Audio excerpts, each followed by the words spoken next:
Mami, gusto mo bang ganito na peg? Yung pasway-sway lang.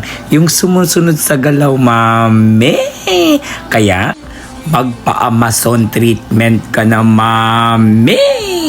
Yes, mami, may before talaga tayo. Kaya ito yung before na buhok ni mami, no? Bago siya nagpa-Amazon. Ayan, busisiin na natin sa kaloob-looban ng kabuhok-buhokan ni mami. Ayan. So, ang buhok ni mami, banayad lang, no? Hindi masyadong kulot. Yan. Basta ang gusto niya lang, yung sumusunod sa galaw lang, no? Blower-blower lang, no? Yung mamanage lang na mawala yung dry.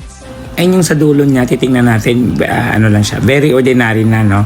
Yung dry because of gawa ng color dati or nariban na dati. Kaya halika na, a-applyan na natin siya ng Amazon treatment.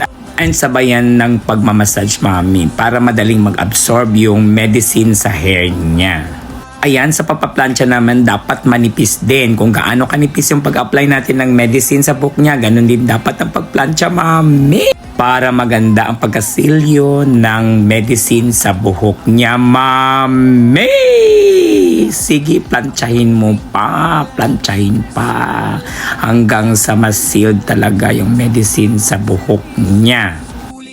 Dahil Amazon treatment ang atake natin ngayon, kaya cold blue dry lang niyang ginagamit ni Mama Nonsky Salon pag Amazon treatment, mami.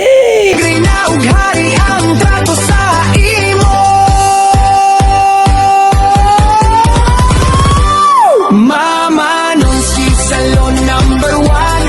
Barato na, kalidad pagiyod, rebon mani, pwede upos pa, kompleto na diri, wala na ilain pa. Mama Nonsky Salon, wapa ka, kaya